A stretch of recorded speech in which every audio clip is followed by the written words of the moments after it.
Mom, check my bag. I couldn't go on the school trip I was so excited about. About 14 minutes after seeing my daughter, Emily, off to her school trip, she unexpectedly returned home and burst into tears. She said that shortly after I sent Emily off, I received a call from her class teacher, who told me it was an emergency. I was startled, thinking something might have happened to Emily.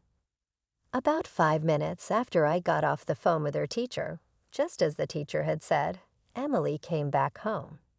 The reason Emily came back home was something in her backpack. When I checked, I found that her brand new change of clothes and other items were wet and discolored. I found out that my mother-in-law, Mary, had gone to the school and done something. Not to complain, but my relationship with Mary is bad, and she even disliked Emily. So there's no way she would have gone to see her granddaughter off. I immediately called Mary furiously, demanding an explanation. Mary said that it wasn't fair for only Emily, one of her two granddaughters, to go on the school trip. She thought it would be too sad for the other granddaughter who couldn't go. Mary justified her actions as delivering justice to Emily, insisted she did nothing wrong, and abruptly hung up the phone. Unable to contain my anger, I reported the incident to a certain person. As a result, Mary ended up provoking the wrath of that individual, leading to her own downfall. I am a housewife in my 30s. I have a daughter with my husband, who is in the same age group as me. Emily, who turned into a 6th grader this year, has been looking forward to her school trip for quite a while. Since kindergarten, Emily has been practicing rhythmic gymnastics, and sometimes she demonstrates her skills as an example during gymnastics in her physical education class. Emily, who once appeared in the local newspaper for participating in a competition, has become somewhat of a local celebrity. Once a year, there is a showcase in physical education class where each student presents his or her own creative gymnastics routine. When the time for the showcase arrives, it's so popular that students from other classes also come to watch. Despite her popularity, Emily has never been overconfident or boastful about it. Whenever asked for help, she willingly spends time with her friends, offering advice and assistance until they are satisfied. I'm grateful she has grown up to be such a considerate person. My husband and I married for love, but since the beginning of our marriage, it's been a series of never-ending problems. The issues aren't with my husband, but rather because of Mary's behavior. She believes I stole her precious son and has been causing trouble for me because of it. Initially, Mary, in exchange for accepting our marriage, demanded that we live with her in the family home as a condition. My husband had moved out of his family home to live alone when he went to college, and I was in a similar situation. Therefore, we had decided not to live with either set of parents, but to live on our own instead. Of course, we agreed that if either of our parents ever needed care or assistance due to health or other reasons, we would discuss and address the situation then. Given our perspective, we communicated that we couldn't immediately agree to the matter of living together. We could have declined right away, but we were concerned about upsetting Mary and worsening our relationship with her. Then my father-in-law, who was present at the time, spoke up, saying that it would be too harsh to expect the young couple to live with the in-laws. He proposed that it would be better to let us live alone for a few years, offering us a lifeline in the situation. Taking advantage of that, my husband skillfully convinced Mary, and at that time, the discussion of living together was dropped. After we got married, Mary kept bringing up the idea of us living together. Usually, if a parent-in-law wants to live together, he or she at least tries to be pleasant to his or her daughter-in-law. But she was the opposite. You're young and a housewife. You must be nice. When I was your age, I worked part-time to help with the finances. I bet you keep the house immaculate. Then what's this mess? She would come over when my husband was away, find faults in everything, and leave after criticizing. When my husband was out on overnight business trips, she would stay over, claiming it was too dangerous to go back at night, forcing me to endure her endless sarcasm. I developed mild neurosis due to her excessive interference. When my husband realized it was because of her, he confronted her firmly, assuring me we would never live together. Thanks to my husband and father-in-law, they kept her at a distance, and I started to recover. Soon after, I found out I was pregnant. I was anxious about her meddling again, but she was preoccupied with my sister-in-law, Kate, who was also pregnant at the same time. Mary showed no interest in me. She ignored my pregnancy and birth, favoring Kate and giving her grand gifts, while barely acknowledging ours. Years went by peacefully. Our daughter grew up to be strong, honest, and full of justice. Mary believed that our not living with her precious son was my doing, that I had brainwashed him. As our daughter grew and resembled me more than my husband, Mary would cold shoulder her at family gatherings. In contrast, she adored men, who looked just like Kate as a child. She would give gifts to my niece for Christmas, but not to Emily. My father-in-law would secretly give one to Emily, but if Mary saw him doing so, she would snatch it away, saying, "I won't give anything to the child of the woman who stole my son." When confronted by my husband or father-in-law in front of the kids, Mary dramatically claimed we were all ganging up on her. Emily gradually realized she was disliked by her grandmother, but she never became resentful. I'm so grateful for how well she's grown up. Just before Emily's preschool graduation, Kate got divorced and took custody of her daughter. Following the divorce, Kate, along with my niece, moved in with my in-laws.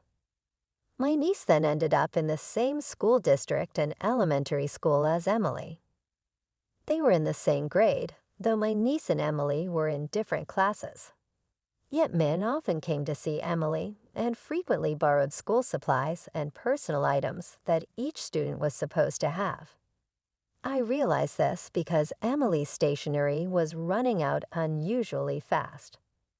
I initially suspected it might be bullying, with her things being hoarded or thrown away, but it wasn't the case. Naturally, if two people share something, it runs out faster. I was relieved to learn it wasn't bullying, but I couldn't shake off this nagging feeling. I wondered if this was also a form of harassment from Kate. Mary didn't like me and Emily, often making our lives difficult with her constant nagging and harassment, especially after Kate got divorced and moved back in with my in-laws. There were frequent incidents that seemed like she was contacting me just to make snide remarks. "How can someone as unimpressive as you be my brother's wife? You'll definitely be dumped eventually." Kate seems to think highly of herself as a capable woman, despite her own failed marriage. She would go out of her way to tell me that I, too, would inevitably be left by my husband. As irritating as it was, I tried to ignore her, thinking she was just envious of our seemingly happy family. However, the thought of her extending her spiteful behavior towards Emily was something I didn't want to consider. I told myself that I might be reading too much into it. This decision of mine would unexpectedly lead to consequences, but that was something to unfold a bit later. Time passed, and Emily became a sixth grader. There was a school trip that Emily had always been excited about. Each time she brought her savings for the trip to school, we frequently discussed where they might go as a family. When it came to my own school days and my husband's, our daughter became curious about our school trip experiences. As soon as the schedule and location were decided, Emily brought home a note from school asking each family to prepare for the upcoming trip. She and I began to prepare little by little while she was excited and upbeat. I felt a bit worried recently.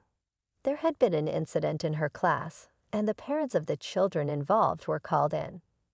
Emily often remarked, "Why are the boys in my class so foolish?" showing her concern about the misbehavior of some rambunctious boys. By 6th grade, it's common for girls to start showing physical changes. Some more developed girls even start wearing training bras around 4th or 5th grade. Emily, being an active gymnast, had a muscular build, so her chest area wasn't particularly mature. However, the school trip guide for parents mentioned being cautious about underwear, as the trip involves several nights stay-in. Girls would be in separate rooms from boys. It also advised that girls not used to wearing bras should start getting accustomed to them. The guide also contained information about menstruation. These letters from school would inevitably be read by curious children. It seems that some mischievous boys reacted to the words period and bra and started teasing girls who were more physically developed or harassed them out of sheer curiosity. I had already talked to Emily about the changes her body would undergo as she grew older, even before the school brought up the issue of underwear.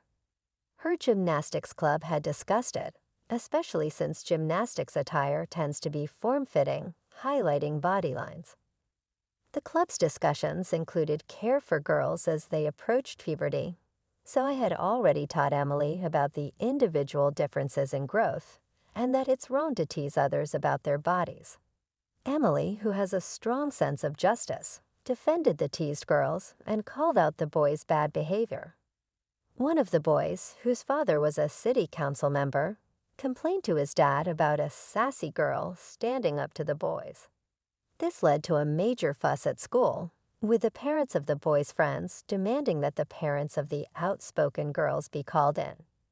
However, since there had already been issues with boys teasing physically developed girls, the parents' demands were not acknowledged.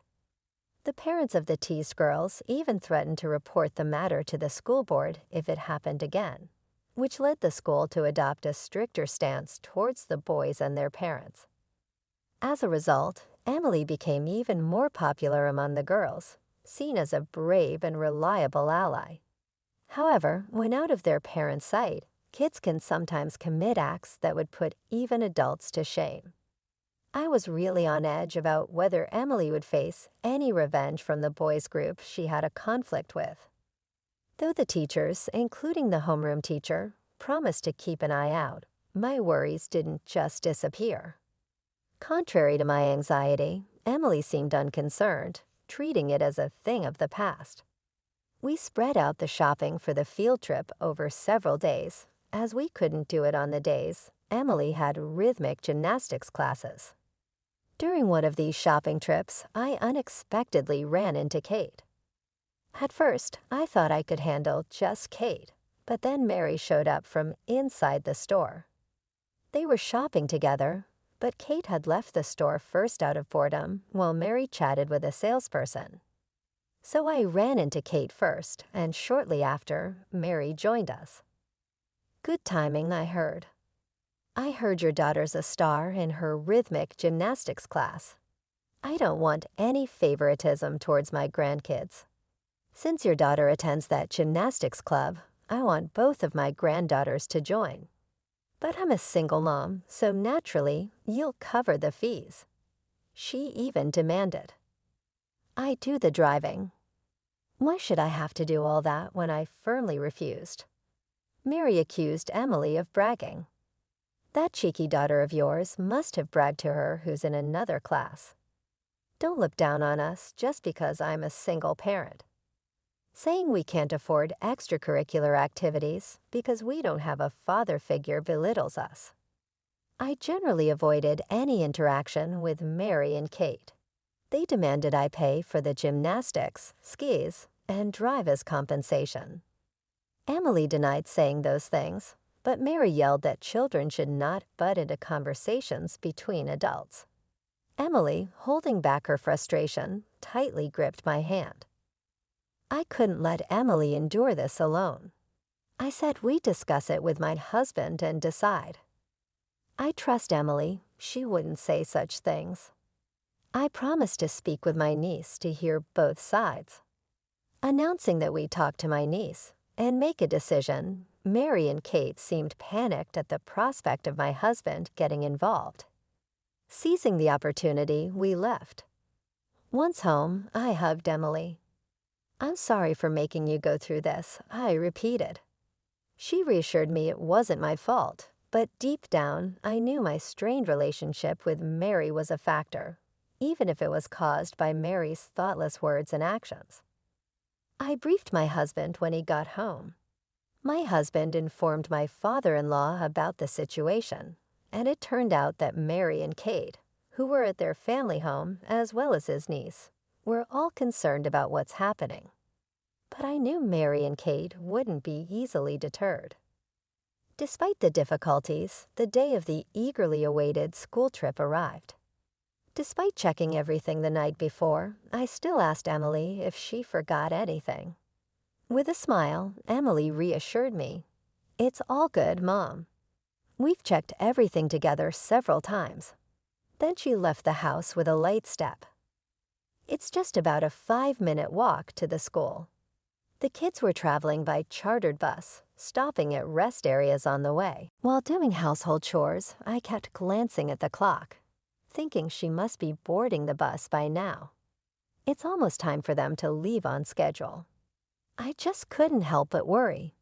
I was reminiscing about how, when I was Emily's age and went on my school trip, my mother must have felt the same way after sending me off, oblivious as I was, having fun with my friends. Just as I was lost in these thoughts, the house phone rang at an unusual time.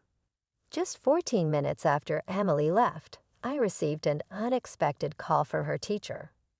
When I was told something unexpected had happened, my heart raced, fearing Emily might have been in an accident.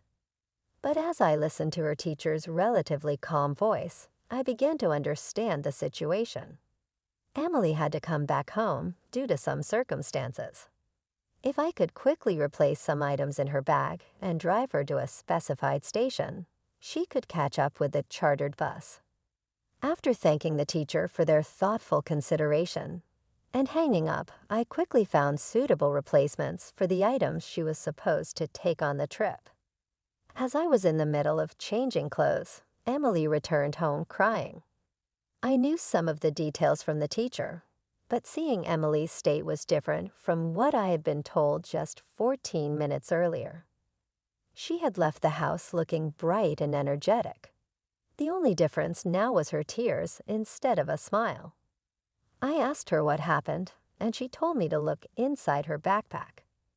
When I checked, I found the interior slightly damp, though not enough to seep through to the exterior. The backpack, originally waterproof, had been further sprayed inside by my husband, anticipating any unforeseen events. Fortunately, only the inside of the backpack was wet, as the waterproofing held up, affecting only the items that weren't waterproof. Emily, crying, told me that Mary had come to see off her cousin and had poured juice into her backpack. Aware that her own grandmother didn't like her, Emily assumed Mary had come to see off her cousin, not her. Engrossed in conversation with her friends from the same group, she didn't notice Mary standing behind her. It was her friend who was talking to her that noticed and said, "Hey, there's an unknown old lady touching your backpack." By the time she turned around, something had already been put in. When she checked, she found the inside of her backpack was wet. Emily, understandably upset, confronted Mary, but she dismissed it as an accidental spill and left. I reassured Emily, telling her I would speak to Mary and encourage her to reset her mood and enjoy the school trip. I prepared a smaller backpack I normally use, filling it with substitutes for the original items and new spare clothes we had bought as reserves. Emily, regaining her spirits, helped me pack quickly, and we hurried to the car to drive to the designated station. We arrived before the bus, which had been caught in a bit of traffic. The bus made a special stop just for her, which we were grateful for. Emily boarded the bus, was greeted by her friends, and waved at me multiple times as she set off on the school trip. After watching the bus, Emily was on disappear from view. I returned home, and before finishing up the remaining household chores, I called Mary to protest. I knew getting emotional would play into her hands, so I had to stay calm and composed while making my protest. Before picking up the receiver, I took several deep breaths. When I called her, Mary answered after a couple of rings. I calmly demanded an explanation for her actions with Emily's backpack. She's one of my 2 granddaughters, and it just seems so unfair for only one to go on the trip. I thought you wouldn't listen to anything I said, so I wet the items in her backpack to prevent her from going. Isn't it your lack of concern to blame here? Shouldn't you realize that? What was this woman saying? That was my reaction upon hearing Mary's excuse. But as infuriating as it was, I knew calling her names would mean losing the argument. I tried to stay calm and counter her words, but then she abruptly ended the call, claiming she had to go out. I wasn't even aware that my niece couldn't go on the school trip. I generally avoided any interaction with Mary and Kate, so how could I have known? Moreover, Emily hadn't mentioned anything about her cousin not being able to go. There was no information about any illness or injury. Even though my relationship with Kate wasn't good, if my niece had been sick or injured, my husband would have heard about it. My husband would have surely shared such information with me, at least for the sake of keeping me informed. The anger inside me was boiling, and just then my niece called. She confessed to feeling envious after seeing how excited Emily was about the trip. I generally avoided any interaction with Mary and Kate. However, she was told by her mother that she couldn't go because they hadn't made any payments for the trip. Mary, upon hearing this, decided that since Min couldn't go, it would only be fair if Emily also had a painful experience. She had said this the night before, but my niece never thought she'd actually prevent her from going. My niece apologized to me. It turned out she didn't know they weren't making payments. Kate had told her that the trip was fully paid for and that she didn't have to worry about anything. So Min believed what she was told. But as the school trip drew near, she was confronted with the fact that no payment had been made. What a cruel thing for Kate to do. There were children in Emily's class who, for various reasons, couldn't attend the trip. When I was a child, there were also kids who didn't participate in school events due to illness or religious reasons. I had told Emily not to ask such children why they weren't going. I assume my niece's teacher, trying to be considerate, didn't pursue the unpaid fees for the school trip. If they had, my niece would have questioned it, and my father-in-law, who lives with them, would have noticed. I couldn't forgive Kate for imposing such a burden on her child. I had been avoiding them, but this time I couldn't just let it go. I decided to take action, not just for my niece, but also to give them a piece of my mind. I reassured my niece that it wasn't her fault and that this was an adult problem. That evening, when my husband came home from work, I explained everything that had happened. He immediately contacted my father-in-law, and we shared the whole story. My father-in-law, still working and in his late 50s, regretted not noticing the issue with the trip and apologized. He was quite shocked to learn that no payments had been made for the school trip. My husband was furious that Mary had gone to such lengths to harass our daughter at school. He apologized to me, regretting that he could have adjusted his schedule to drop our daughter off at school, thinking that if he had been there for the send-off, he might have been able to stop Mary's wrongdoing. It's hard to imagine Mary, who had never been involved in school events, showing up for a send-off. The resolution left a lot to be desired. However, my father-in-law wasn't done yet. After our conversation, he woke up Mary and Kate to give them a piece of his mind. This lecture apparently went on until the early hours of the morning, leading them to call us before dawn as a form of retaliation. How do you like being woken up because you snitched to Dad? Mom and I got an earful of nagging from him. I'm too sleep-deprived to do any housework, so you come here and make breakfast. It's only fair since you acted so self-righteous and told on us. What an incompetent daughter-in-law you are. However, I had only answered the phone out of reflex to the ringing and was half asleep throughout their complaints. Eventually, I fell back asleep, seemingly taking my mumbled responses seriously. Mary thought I was coming over to make breakfast and didn't prepare anything for my father-in-law. This led to him getting upset, wondering if his lecture hadn't been enough, and rushing to make breakfast himself. In her haste, she made extremely salty scrambled eggs, and my father-in-law apparently commented that a wife who can't even make proper eggs and only knows how to get others in trouble is useless, almost like declaring a divorce. My husband thinks that this incident has finally gotten to Mary and she might quiet down for a while. I hope so. Given all the times Mary has caused trouble, I wonder if just the threat of divorce would be enough to calm her down. But in reality, as my husband predicted, there were no more sarcastic calls from Mary or Kate, and we had peaceful days until Emily returned from her school trip. She couldn't stop talking about her trip, and during dinner, I had to remind her to either eat or talk. She excitedly shared her experiences with gestures and all right up until bedtime. She had only a limited amount of pocket money for the trip, but still bought souvenirs for us. She even thought of her cousin, who couldn't go. Emily had noticed her cousin's absence and asked why. The teacher, not revealing the true reason of unpaid fees, simply said she fell off. Suddenly hearing this, Emily bought matching keychains in different colors for her cousin. I told her that her cousin was feeling better and would be back at school. I believe sometimes it's okay to tell a kind lie for someone's sake. A few days later, my father-in-law called us for a talk. The revelation about the unpaid school trip fees led him to contact Kate's ex-husband.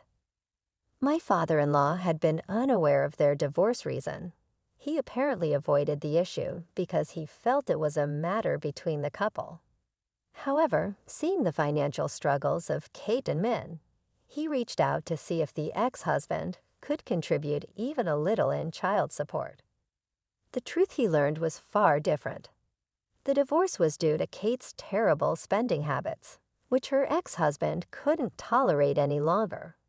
He had initially planned to take custody of Min, thinking Kate was incapable of single parenting. However, she adamantly refused to let go of her daughter, so he gave up custody in exchange for the divorce.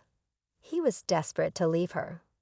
The ex-husband had been faithfully paying the agreed child support, including separate amounts for school fees. Learning that his daughter missed the trip due to unpaid fees was a devastating and infuriating revelation for him. My father-in-law had been concerned about my niece's lack of school supplies and worn-out stationery and had given money to Mary to buy new ones.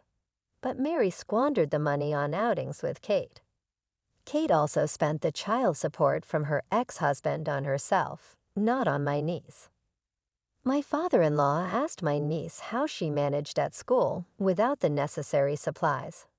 She replied that she was told to borrow from Emily. It all made sense to me then. For a while, I had noticed the contents of Emily's pencil case becoming sparse. She said it was because she and my niece were using them together, but maybe she was actually giving them to her cousin. Perhaps after being asked to borrow supplies so many times, she just started giving them away, like a pencil here and there. Hearing about the true nature of Mary and Kate from my niece, and learning about the misuse of child support and their refusal to let her participate in school events made me realize it was not good for her education. Realizing that being around adults like Mary and Kate was also not good. My father-in-law, after confirming with Kate's ex-husband, supported the idea of fighting for custody. If one party is stubbornly resistant, such disputes can automatically lead to court. Kate resisted because she didn't want to lose the child support, resulting in a court case. The court judged that she was incapable of parenting, considering her income and lifestyle. After the divorce, Kate neither worked part-time nor used the child support and money for my father and Laura responsibly. The custody battle was quickly settled in court, and Min was taken in by her father. He had moved back to his parents' home, and she will now live a life free from neglect with the support of her paternal grandparents. Following their quick loss in court, Kate and Mary showed up at my house. "You really went and did something unnecessary. Now you're going to have to give me my allowance. It was a good source of income. Ever since you married my son, it's been one misfortune after another. You're a jinx." They had invaded our home early in the morning, raging for valuables. I immediately called my father-in-law for help. He arrived, apologized to me and my husband, and took them away in his car. Later, finding themselves without any source of income, they tried shoplifting at a local supermarket and were caught and handed over to the police. They didn't want to ask us for help and couldn't reach my father-in-law at work, causing trouble for him at his job. Eventually, my father-in-law, fed up with their antics, divorced Mary. He left the house to them, choosing to live with us as he had always been fond of Emily. Mary took as much as she could from the divorce settlement, but spent it all without thinking of the future.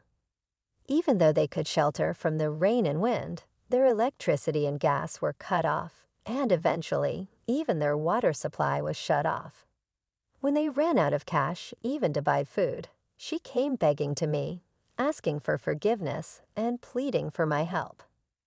"Let's all live together happily as a family," she says. But what does she mean by happily? Weren't they the ones who trampled on my efforts to live harmoniously? Don't they even think about earning their own money to buy food? I can't offer a place to live to those who won't even try to be independent. So I kicked them out of the house. They banged on the door for a while, but eventually the police came due to a neighbor's call and gave them a warning. Having already been interrogated by the police once, they probably thought it'd be bad to get caught again and finally left. After that, they never came begging to us. But I heard they racked up a lot of debt from shady sources and didn't even try to work to pay it back. Their former house was plastered with demands for repayment, and at one point, loud angry voices could be heard. But now it's quiet, and I've heard neither Mary nor Kate have been seen. I don't know and don't want to know where they are or what they're doing. My niece has been taken in by her father and had to transfer schools, but she and Emily still keep in touch through letters and calls. They seem to enjoy their conversations. My husband and her father, now finding common ground, have been exchanging parenting tips through emails. They're even discussing taking the girls on a small trip together. I just hope for a brighter future for both my niece and Emily.